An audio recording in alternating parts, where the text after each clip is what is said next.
Okay. Okay, Maryanne, I got 2 Eastern. Is it okay if I go ahead and get this party started? Yes, ma'am. Let's do it. All right, awesome. Well, welcome everybody. So glad you're here. Hope you're having a good day, good afternoon, good morning, wherever you are. If you're watching the recording, thanks for checking this out. We are here to talk about how to be more productive, powerful, and persuasive. That's a good combo with your board, staff, and your donors. Thanks so much for tuning in. I'm Steven. I'm over here at Bloomerang, and I'll be moderating today's discussion as always. And just a quick couple of housekeeping items. Just want to let you all know that we are recording the session. So if you have to leave early or maybe get interrupted or you want to send it to a friend, that's all good because we're going to send you the recording. So be on the lookout for an email from me later on this afternoon. It will also have the slides. Don't worry, we'll get all that good stuff to you later today. But most importantly, please feel free to use that chat screen on your Zoom window there, because we're going to save some time for Q&A. So we'd love to hear from you. I know a lot of you have already introduced yourselves. That's awesome. Do that if you haven't already. There's also a Q&A box. You can use either of those, no problem. We would love to hear from you. Don't sit on those hands. Don't be shy. You can even send us a tweet if you want. I'll keep an eye on Twitter. But bottom line is we would love to hear from you. And if this is your first Bloomerang webinar, just want to say an extra special shout out to you first timers. We do these webinars every Thursday. We've done hundreds of sessions over the last 10 years or so, and gotten to be a little bit known for the webinar series. But if you don't know what Bloomerang is, if you've never heard of Bloomerang beyond the webinars, we're donor management software. So check that out if you're interested or just curious.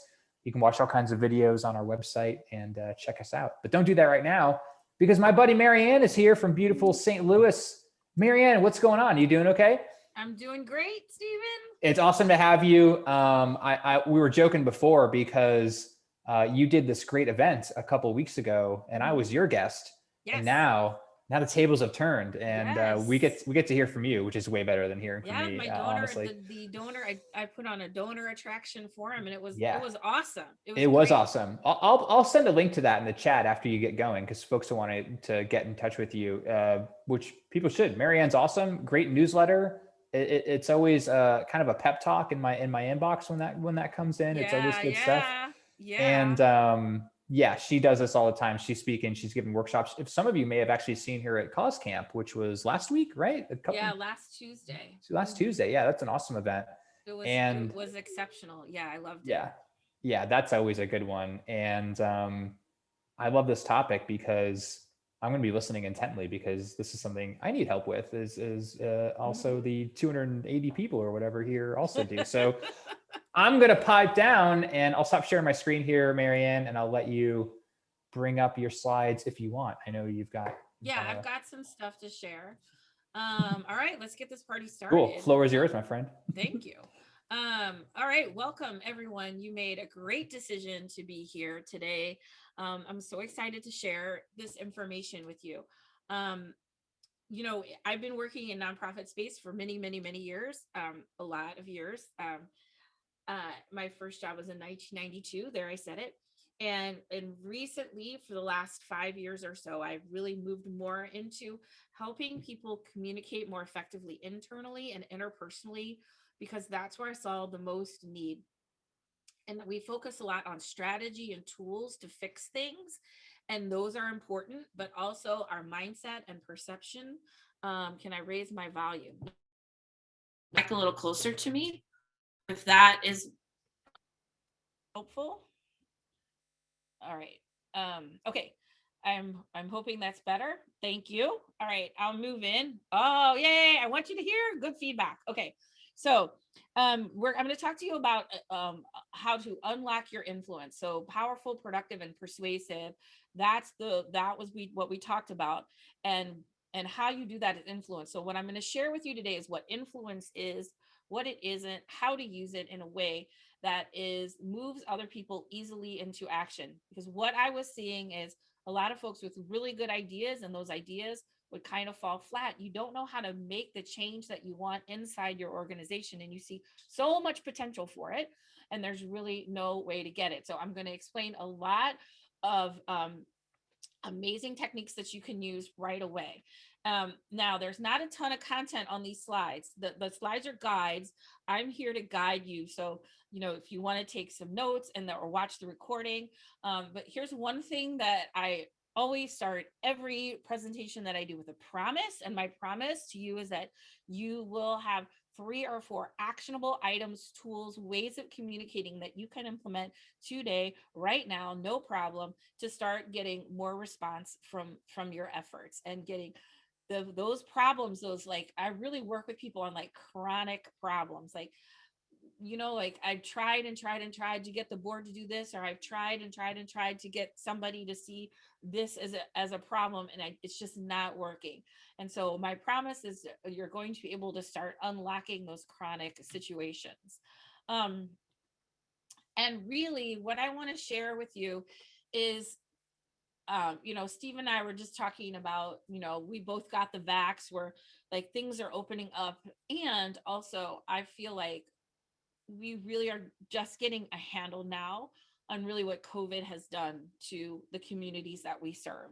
And I feel like what this whole last year and a half or whatever has taught us is how important each individual is to the process, and how you are important to what you do, and how we all just need to up level a little bit, like bust through some fears, um, create more alignment in our lives, and work from that higher place, that higher knowing self. Like we're all, I feel like we're all being called to step into that. And that's really what I help organizations and individuals do, is just like play at that next level, that next higher level, where you're more productive, you're more positive, you feel in the flow, you're getting stuff done. Every day doesn't feel like a battle anymore. And that's what we need, because I use a quote a lot of times. I say this a lot to people. Um, you give from the overflow, not the depths of your well. And my mission today is just to help fill your well a little bit. So you're giving from an energy rich place, not from scarcity and fear and overwhelm. Full disclosure, I have electricians on the second floor who are doing some work. So if you hear banging, that's why. Nothing wrong is happening to me. But life goes on, boomerang webinar or not. And so I've got some remodeling going up there. And if you get my emails, you'll see I tell a story of the remodeling I'll tell you today, and how and a change management theory that I will share with you. All right. So first, I want to say this is how we're typically taught to get our ideas to across, or to get somebody to do something, is so we have to sell them, we have to pitch them, we have to convince them, we have to push them, we have to dominate them, like. And even when organizations say to me, like, we need a pitch deck, I'm like, do you really? Because, and I want you to really remember this phrase. If you remember nothing else, remember this: people hate to be sold, but they love to buy. Now, what does that mean? People hate to be sold, but we love to buy. So let's look at this. Like, I know I don't really like pitch decks either. And really, I'm gonna tell you why that is.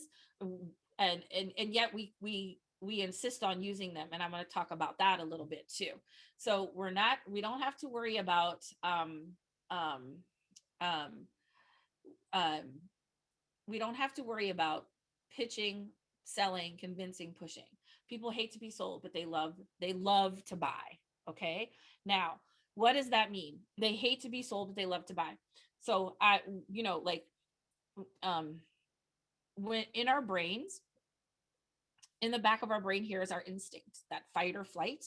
When somebody pushes an idea on us or tries to sell us, we go into instinct mode, fight or flight. Um, our instinct, was designed as to keep us safe when the world was a lot less scary, and you could get eaten by a bear. Well, now our instinct triggers, is a bear running at us, or is the salesperson from the dealership coming across the parking lot at us?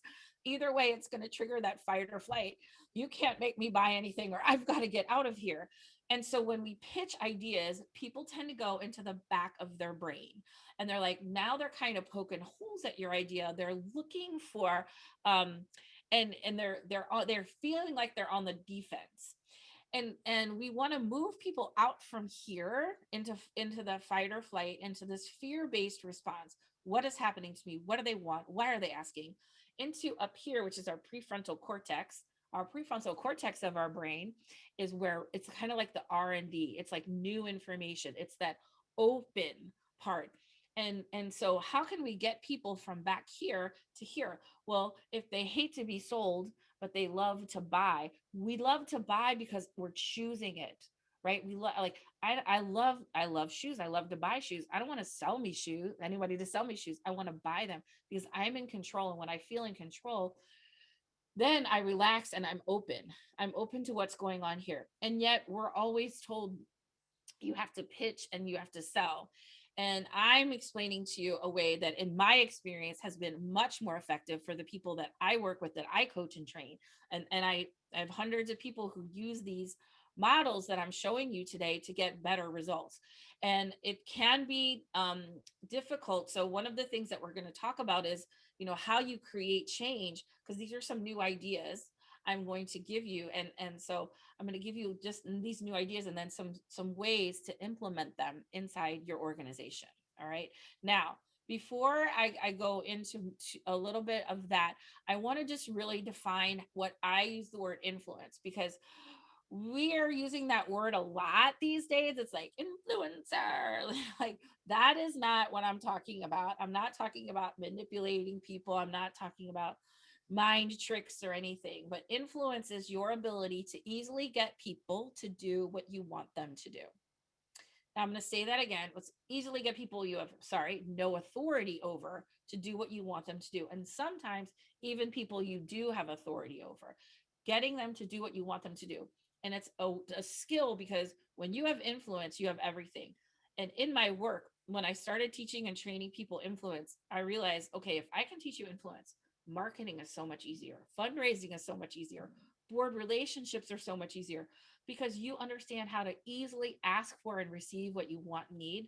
You can easily enroll people in your vision. You don't feel so alone. You feel supported, like there's this army of support around you that ready to access. And what I found is that the clients and the leaders that I coach and train were able to thrive in any circumstance. Meaning, COVID, you can't scare me. I know I got my people on my side. And so that's what I want to talk about, is how to get people you have no authority over, that board, those donors, your boss, even staff members, coworkers, community partners, consultants like me. How do you get people you have no authority over to do what you want them to do? All right. Now, before I go into that, I want to share a little bit about my story. Um, I tell my story a lot because it really is shapes like why I do what I do. So, if those of you who know me or who have seen me present know that the fundamental founding thing about me is I was a very late in life child, right? My mom and dad had 4 kids in 5, almost 6 years, and 7 years later, I was born. And my whole life, I sort of felt like a mistake. And we live in St. Louis, and my dad worked for Anheuser-Busch. He was a brand manager for Anheuser-Busch. He was like Don Draper, but on the client side. And their tagline, the Michelob's tagline at the time was the unexpected pleasure. So in my family, everybody called me Michelob, which was hilarious to them. But also, little kids don't really have discernment filters, right? And I was like, always felt like I was left out and left behind. And that affected me in a couple of ways. First of all, I developed a deep sense of empathy because, first of all, because I understood what it felt like to be left out. And I also was able to then really connect with people who weren't my age, who were a lot different than me, because that's what I did every day, because I dealt with, there was nobody in my house that was my age. I had no peers. And I got very adept at dealing with different kinds of people. And then the other way that I really dealt with this was I became an overachiever because I felt like I was a mistake. I was like, okay, well, I'm going to have to, because I feel like you're here. You guys get to be here. You get all the love and grace from me, but I'm down here.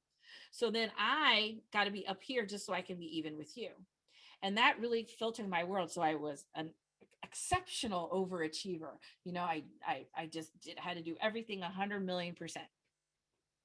And fast forward many years, and I was sitting in a therapist's office, and I was complaining to her that my friend had criticized me and how bad that made me feel.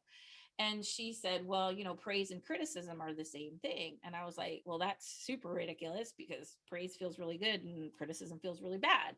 And she said, well, they're just other people's opinions of you. And a whole person can manage praise, and a whole person or can doesn't need praise to feel good and can manage criticism when it happens.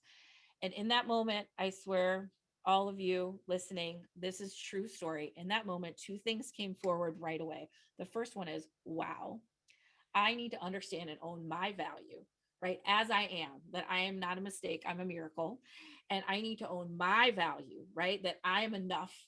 And in that moment, I also thought, oh my God, all my nonprofit clients are completely terrified of criticism and overly dependent on praise because, and please put this in the chat if this is resonating with you.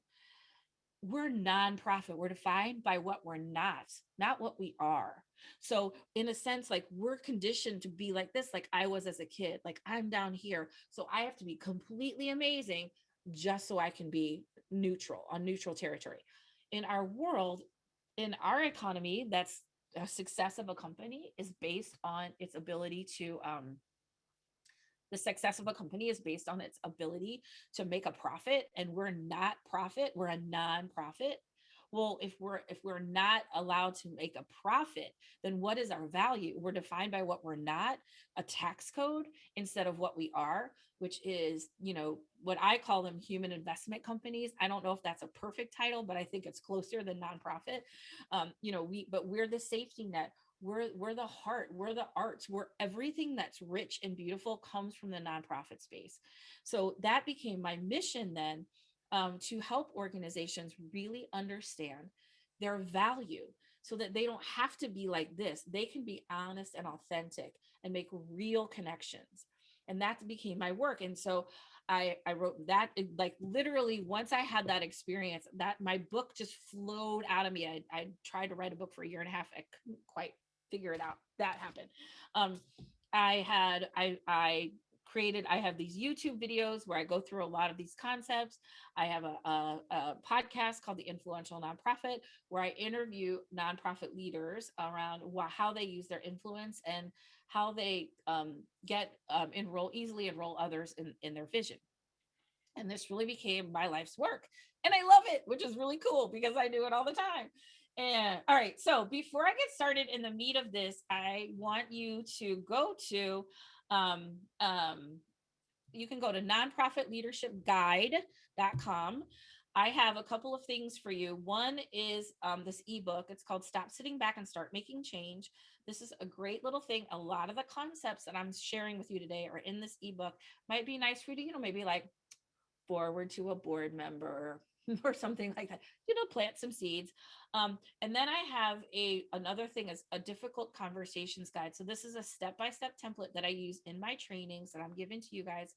That's exactly how to have a conversation that relieves the tension for both parties. And I use this in fundraising too. So how can we have a conversation where there's not so much pressure around the ask and we're all both sitting there stressful, but no one knows how to talk about it. So this is a template to do that. I use this in my life every day. It totally works. So I want you guys to make sure you grab that. Just go to nonprofitleadershipguide.com and you can have those goodies. Okay, so let me explain something. I'm going to take a deep breath and get ready. All right, here we go. This concept that I'm sharing with you right now is called the Triad of Change. It was developed by somebody named Dr. Donald Epstein, who was a chiropractor by training, but really worked with people to heal their lives. I love this model because for me, it explains a lot why when you try to implement change, it doesn't exactly stick. And if you are on my email list, this is the email that you got today. I'm talking about the Triad of Change. So let me just explain this for a second. So there's perception, behavior, and structure. So perception is how you think and feel about something. Behavior, of course, is how you act, how you move, how you hold your body, and then structure is systems. It's like what you have. So perception is how you feel, behavior is what you do, structure is what you have. All three of those things, all three of those sides of those triangles are needed to make change, right? I can teach you how to think differently, how to change your mindset around money and fundraising. And also, and for that to really stick, we need some behavior, so and some structure to keep it in place. So let's say we're working on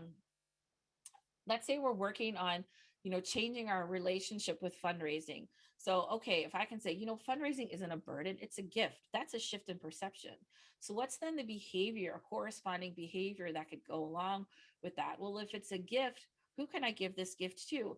And maybe I'm starting to ask or build relationships around getting money. That's a behavior. And a structure could be, um, I'm working with my board, let's say, to be more active in fundraising. Well, I'm going to shift their perception. I'm going to give them, or they can come up. I like it better when they can come up with some stuff to do around fundraising. And then what's the structure we can put in place? Maybe that looks like we talk about fundraising and development at every board meeting. Maybe it's some kind of system of accountability, but you need that structure, that long-term structure, because just a shift in perception isn't enough. Now, we can start at any point in this, okay? You can start with structure and say, from now on, we're going to talk about fundraising at every board meeting. And in that, we're going to come up with some behaviors, because then those behaviors will then change perception. Or you could start with behavior. Let's try some phone calls. Was that so bad? No, that was great. I really loved that. Great. I've shifted your perception. Now, maybe let's do 5 calls a month. Was that okay with you? Yeah, I could do 5 calls a month. Now I have structure. All right. So we need all three together. Like in your life, you say, okay, I want to exercise. That's a behavior. But your behavior, if you don't like exercise, or if you don't like the type of exercise you're doing, if your perception doesn't shift, then that behavior is not going to stick. So one of the stories I told today was that we have an electrician because we're remodeling the house. I mean, y'all, I don't know about your house, but my house took a beating over COVID, and I had to forgive my house and my children the other day. I'm like, of course it's a mess because we've been at home 24/7 for more than a year. I have teenagers, and they're supposed to be at school and sports all day. So I was like, oh well, the structure. So we decided to remodel. And because we're remodeling our master bedroom, my husband and I are sleeping off this an addition in our house, which is off two kids' bedrooms. So we changed the structure of the house, and now we're changed the behavior. We're sleeping in different spaces. And because we're sleeping in different spaces, we're sleeping much closer to our kids. And now the perception of the house and our kids is changing. There's like a little bit higher level of connection. Well, first we have to walk through their rooms to get to the room we're in. It's not super convenient.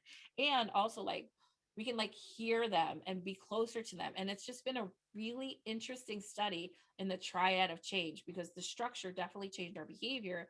And now we're thinking and feeling differently about each other. I'm going to give you one more example of this. All right. I was coaching someone this has been a while.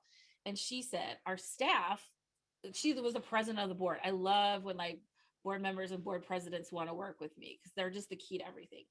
And she said, the staff doesn't participate in the board meetings, right?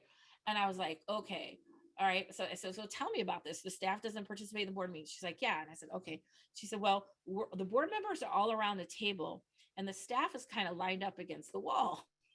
And she goes, and I think it feels like a firing squad. And they just sit there. I'm like, okay, so first thing, let's change the structure of the meeting. Can we change it so that everyone's around the table together? Right? Like everyone's around the table, like and feels even, because it's like they're around the table and these guys are against the wall. It's like, okay, that's not promoting, that structure is not promoting the behavior of being able to speak up. So let's change the structure first, how that room fits, right? Then we'll change the behavior, which is to shift their perception of, I can speak up. This is I am equal. Like we're all here solving a problem together. Let's drop that hierarchy and sit around the table together and really solve problems. We can change that perception so that we can change behavior so the staff feels more comfortable actually speaking the truth at a board meeting. So does that make sense? So you can look and say, I can start anywhere. I can start at structure. I can start at behavior. I can start at perception. They'll typically be the one that's going to jump out to you the most. All right. And so in that case, it's like, okay. And she's like, oh my God, I never even thought about that before. She was like, I said, yeah, because like when we change that structure, then we're sending a different message, which allows them to shift perception, which allows them to then change behavior.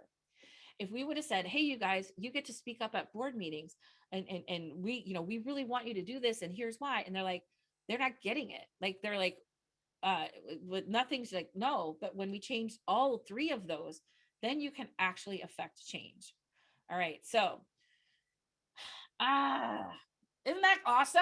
Like, that, I just love that. And now I want you to think about stuff in your life. Okay, now I get why that didn't land. We shifted perception and behavior. We didn't have the structure. We kind of started it, and it fell away. Or like, we had the structure, but nobody really bought into the idea. All right. Okay, cool. Excellent. So think about that. So I'm going to share with you right now. Or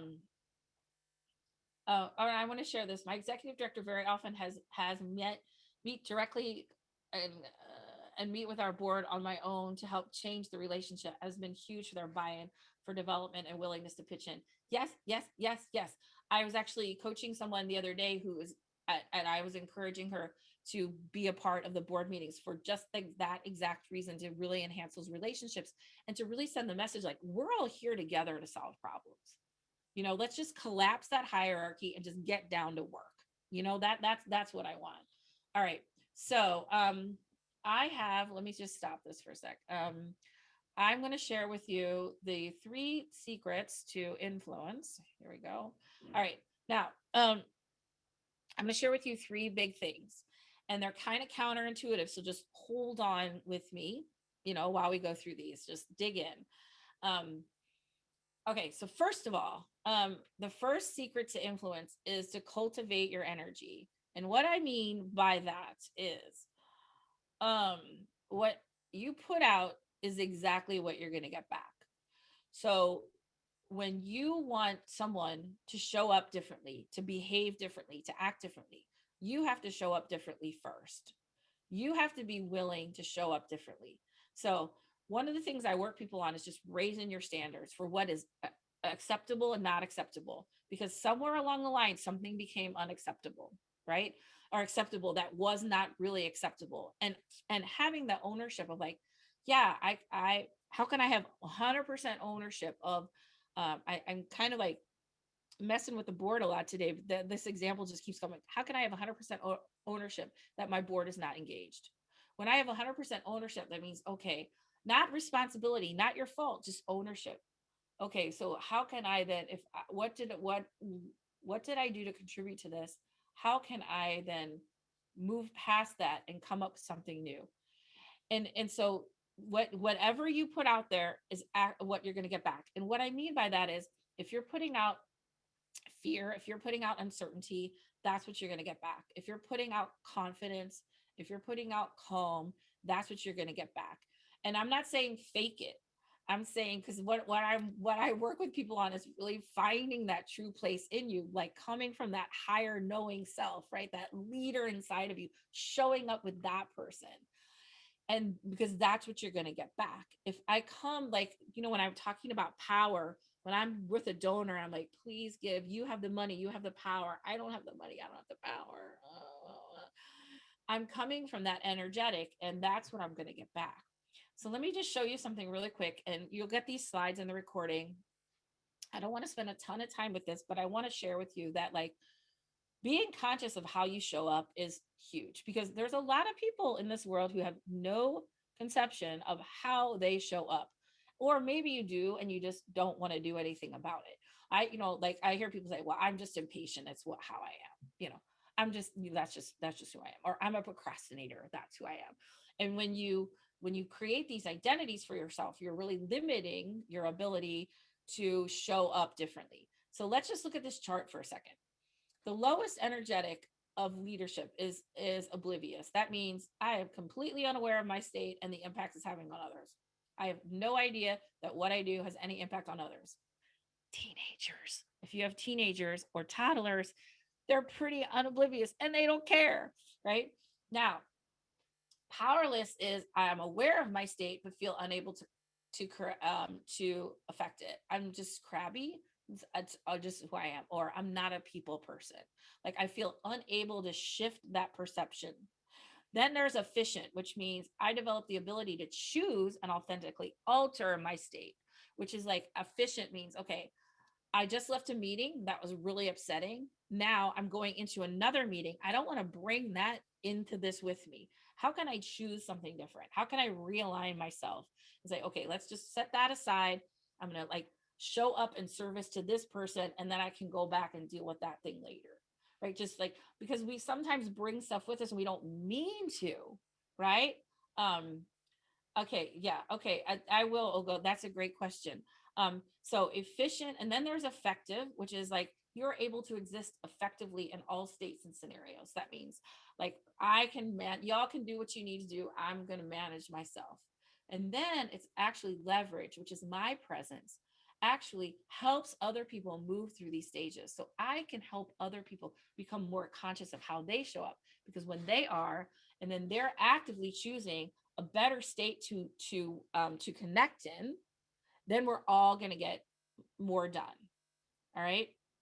And so just understanding the first thing is, and I am somebody who I wrote a book about, how to communicate.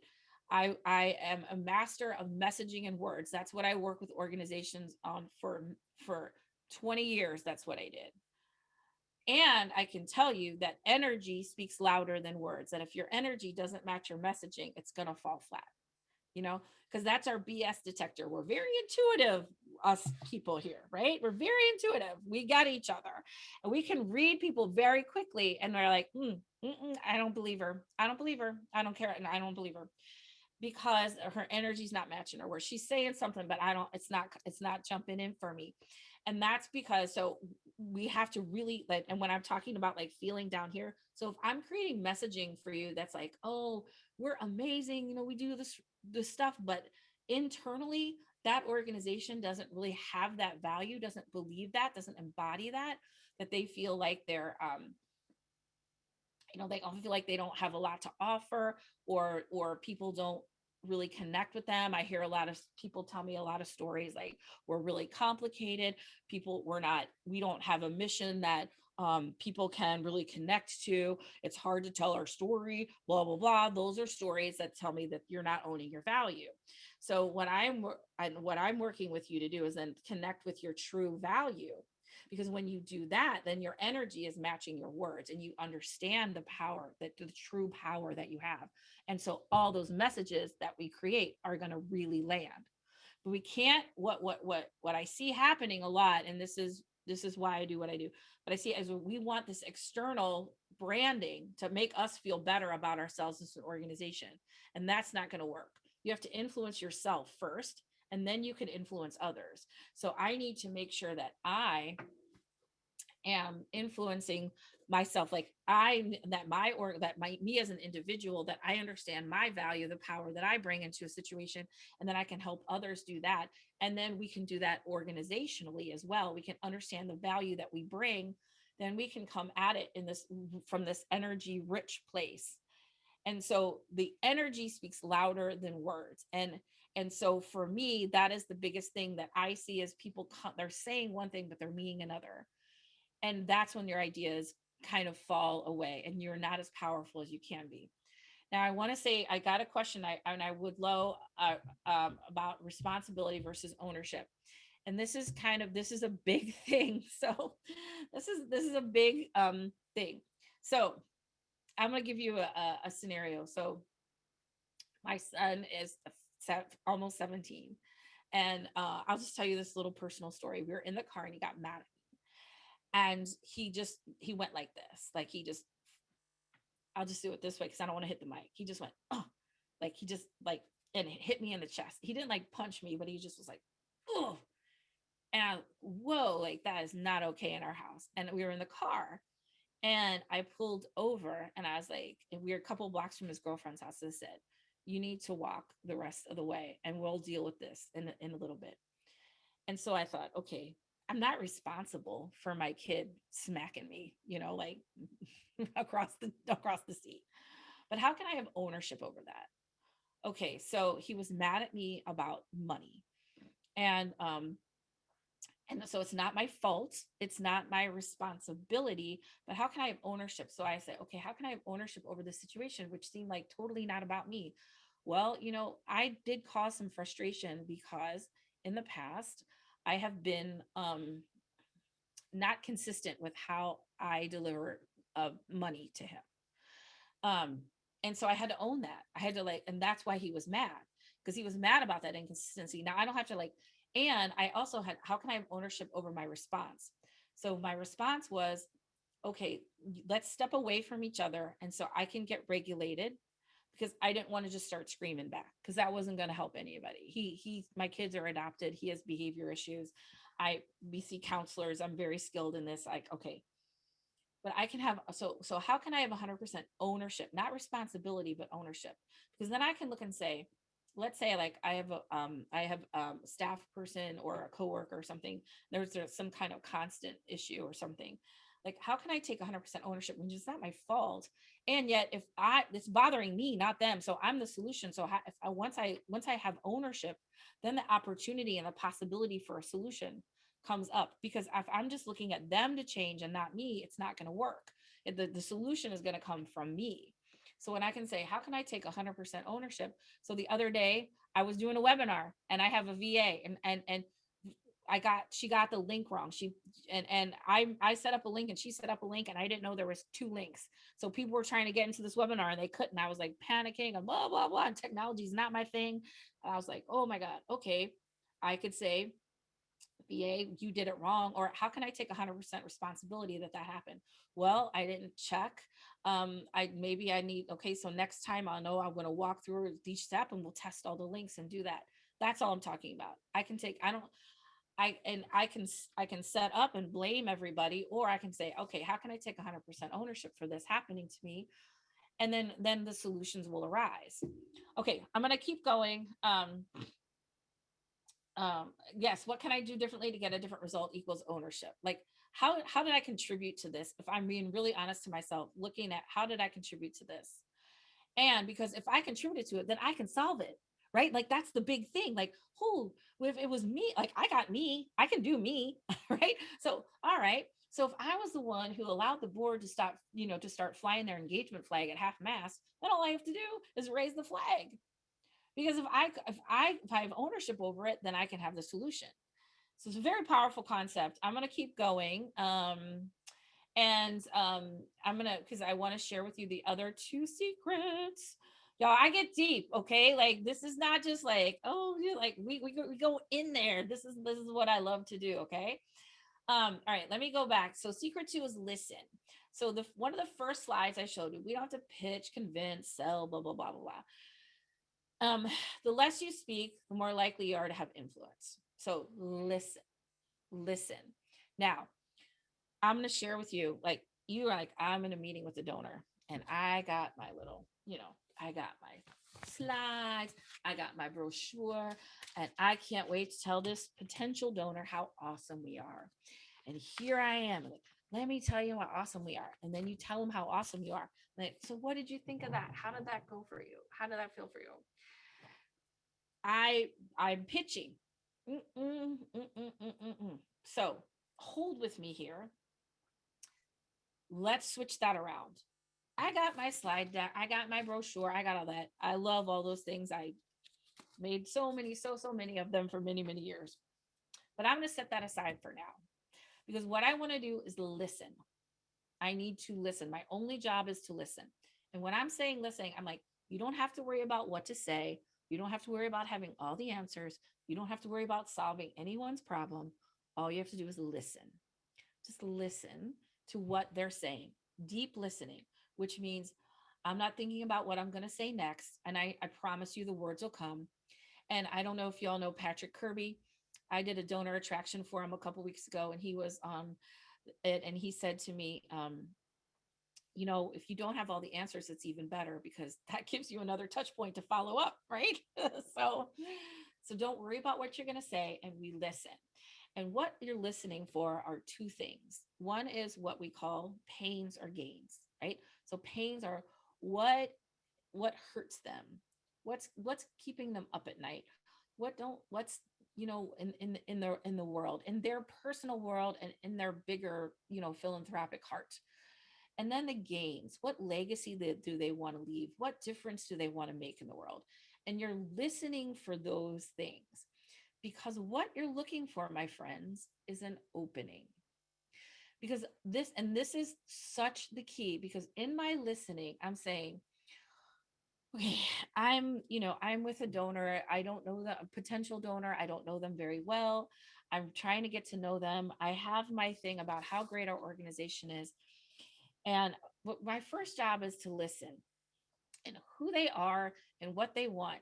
And if they say, I'm working with someone, and he has an organization based in India, and he wanted to talk to a donor, a potential donor, about sponsoring a conference for his staff in India. And he used this technique, and he's talking with the potential donor, and he said, tell me how business is going. What's going on? He's like, oh my God, my staff is amazing. And, in listening, Jonathan says, well, what makes your staff amazing? I'd love to know. He goes, oh, I put so much money into their professional development, and it really pays off. I totally believe in staff training. Now, who's got an opening now to talk to the donor about sponsoring this conference to train staff? So I'm so glad you said that, because I would love for you to consider sponsoring this conference that I'm going to hold for my staff in India, because I want to do exactly what you're doing for your staff. Now my idea has a context. My idea has meaning for them. I don't have to pitch them. Now, one of the reasons that they're open to what you have to say is, remember I talked about the brain. Let me stop my share for a second. I talked about the brain. We got back here and here, right? So when I pitch, I put people on the defensive. They go into fight or flight. When people feel seen and heard, when people feel understood, and they feel what I call witnessed, they relax, because there's trust.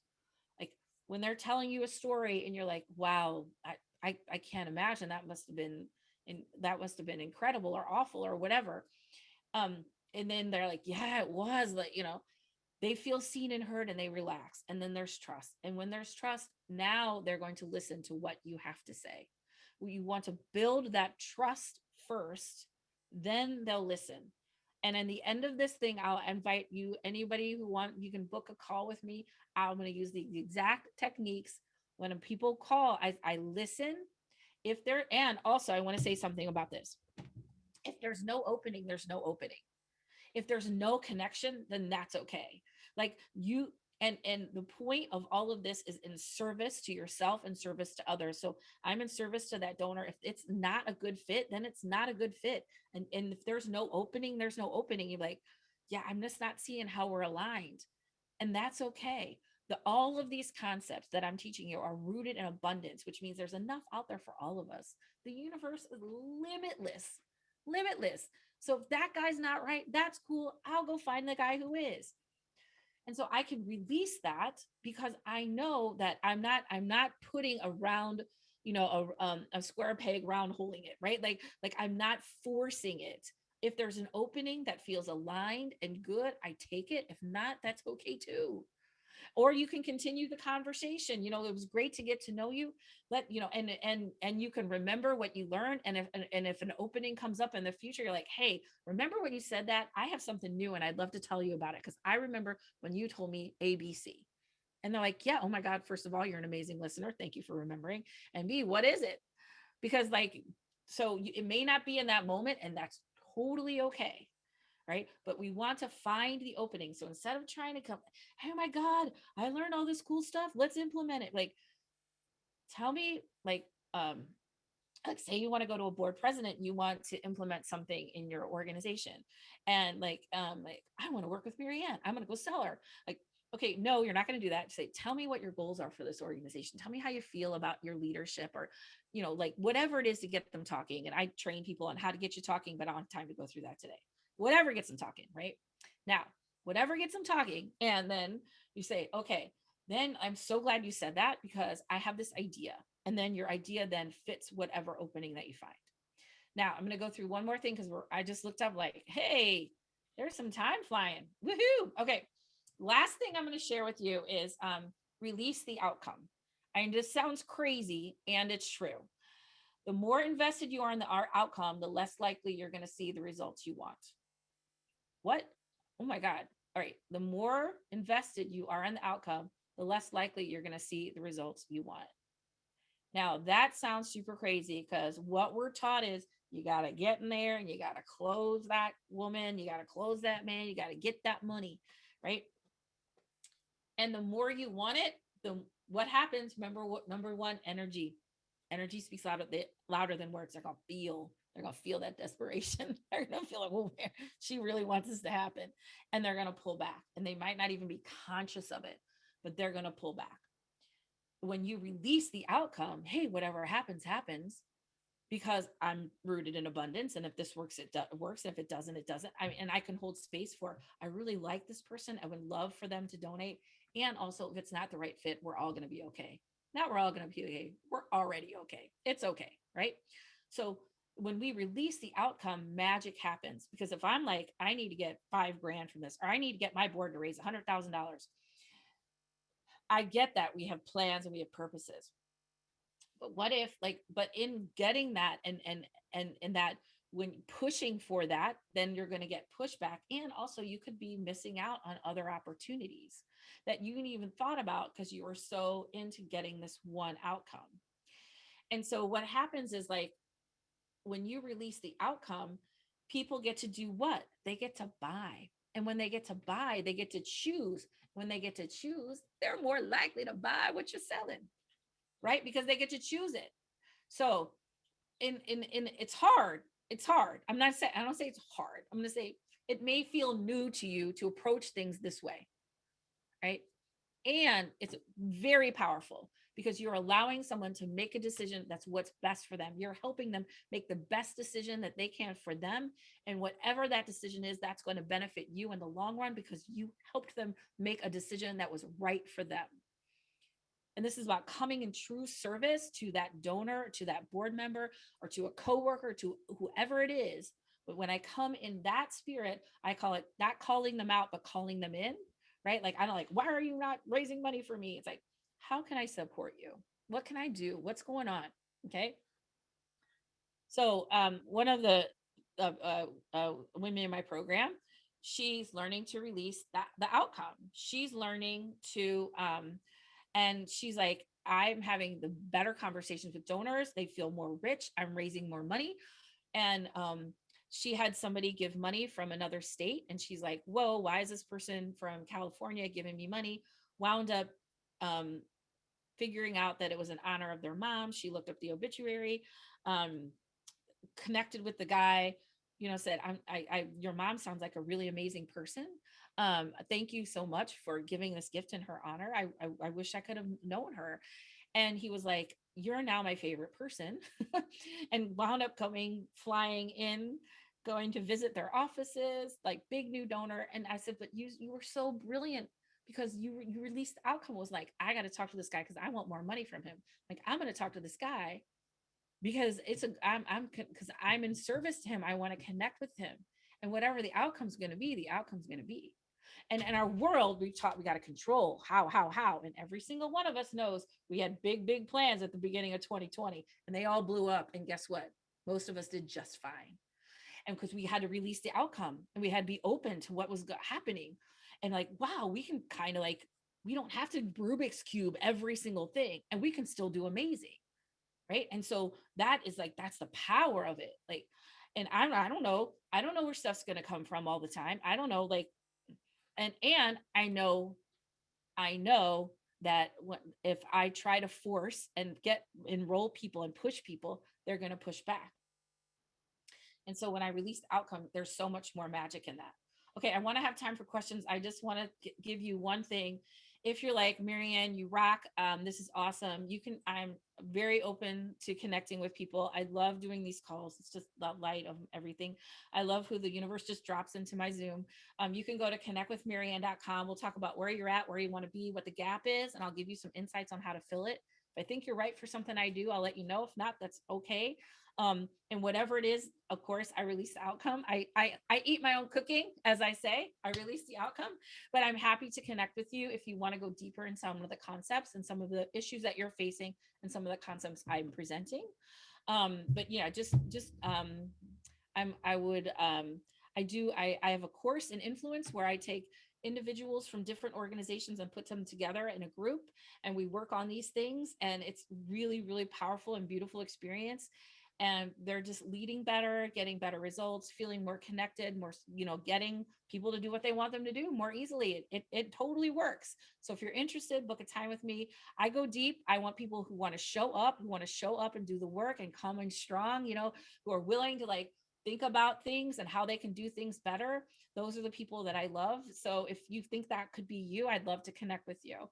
And Stephen, I'll just turn it over to you for questions.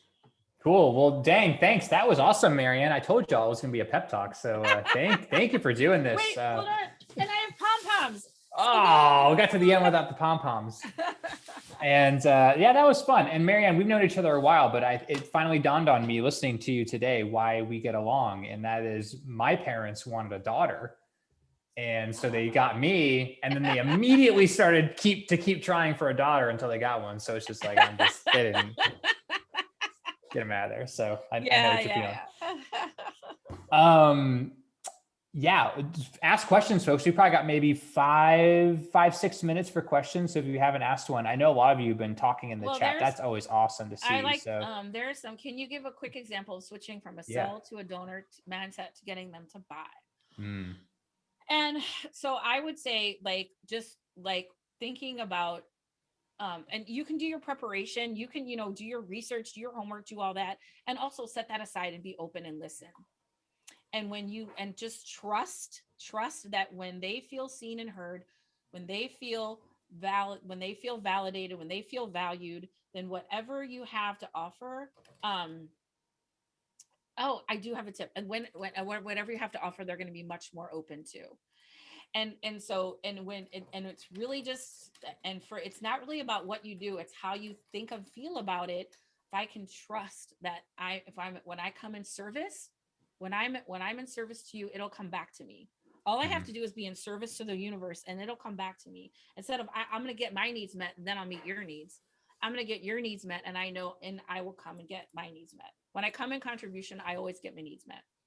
I have any tips for scheduling, calling a meeting? I have one. Okay, so there's a little trick that you can use, and it's using the word open. So I'm in my trainings. Part of what I do is teach people tricks of communication. And if you ask people if you're open, if I would ask any of you right now, are you open-minded? And most of you would raise your hand. Yeah, I'm open-minded. We want to see ourselves as open or open-minded. We don't want to see ourselves as closed. So if I say, would you be open to a conversation? People will generally say yes, because if they say no, then they have to define themselves as closed. So Elizabeth, I would use the word, if you'd be open to a conversation, I'd love to have it with you. And the other thing you do is make sure you set up a pre-frame or expectations for the conversation, and also follow them. Say, say if you're trying to schedule a meeting with someone who you think might be a potential donor, say, I just love to talk with you about our organization. This isn't about making an ask. I just want to get to know you. And then you don't make an ask. Or I'd love to talk to you about your contribution, and whatever you decide is okay. Again, I'm always reminding them that they get to buy. That is their choice. So, but using that word open, are you open to, if you'd be open to a meeting, I'd love, and people will generally say yes, because if they say no, they define themselves as being closed. And we don't want to see ourselves that way. I love that. There were some people asking about closed donors, kind of people that are super, super reserved. Any experience with that may not want to like feel that they're really introverted? I don't like to share. Well, in my experience, it's been, it's my experience that we tend to fill the gaps of silence. And most people want to speak, but they just need a little bit of time to figure out what they want to say. And what happens is, so my daughter has autism, and she doesn't speak anymore, but when she did, we would call it Taylor time. So she was like, oh, that's such a beautiful dress, and where did you get it? And before she could get an answer out, well, I wasn't asking that question. You weren't answering that question fast enough for me. So I'm like, Okay, well, maybe she doesn't want to answer that question. So what's your favorite color? And I was like, whoa, she's still processing the first question. But we tend to not want gaps in conversation. So if I Hmm. can just ask you a question and sit with a person that's more reserved and just like let them have a few moments, because but that silence can feel super awkward. Just even like bite your tongue, like whatever, like and just let them have a few seconds to formulate a thought, then they'll probably start opening up. But what happens is we just like, and then we just wind up doing all the talking because we don't want the awkward silence. Um, yes, too comfortable and quiet. Keep up the good work. What about donors who love the organization? Likely answer: keep up the good work. How would you ask the question about the meeting? Well, Hmm. um, I would say, okay, so what about the work do you like? What do you think we're doing well? Like, or like, how do you think it's going? Like, keep up the good work. Like, they're pretty happy, so tell them what they're happy about. I have a problem with a new board member who doesn't believe I am putting her priorities first. She's new and has missed a few critical meetings. She's working around me and not with me. Whew. All right, Sarah, I would encourage you to just book a time with me. She okay. So she has a story that you're not putting her priorities first. So for me, it's really about listening to I so that's another thing. I don't have time to go into that, but yes, I that difficult conversations guide in the when if you go to nonprofitleadershipguide.com, that guide may help you.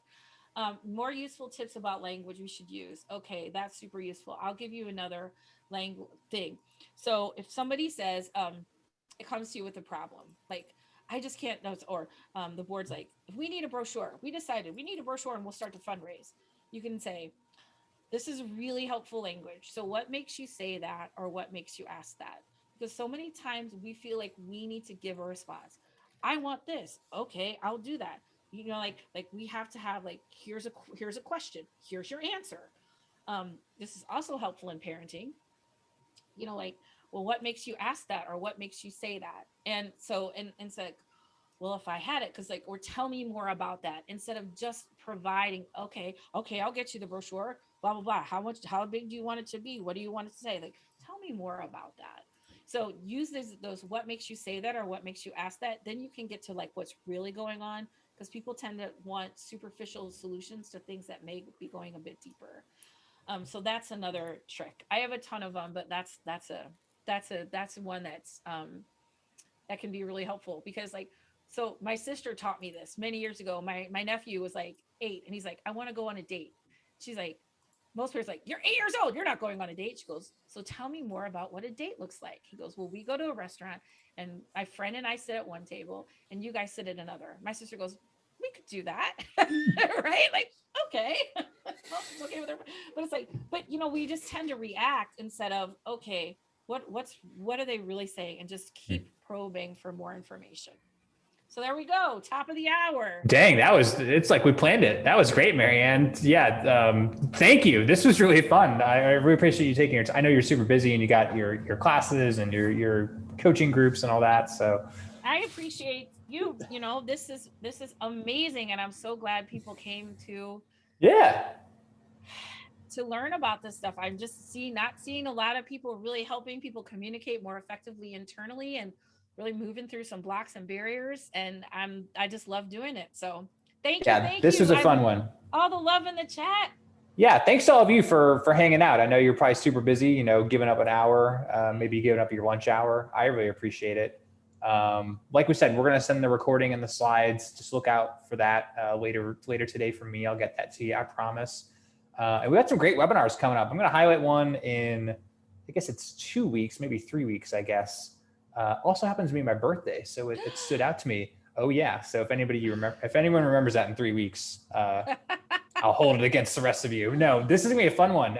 Junior boards. This is a topic I see a lot of people asking about. Yeah, I saw And that. Moving away from the kids table. the kids table. Yeah. So there'll be some opinions on this thrown around, and I'd love for you to come in and listen. Sarah Willie, that a good friend of ours, and Corin Austin are going to come in and talk about it. They're millennials like me. I've been on a junior board. I may Sarah's talk a little bit awesome. about that. Yeah, that'll be great. Another St. Louis, right? Yep.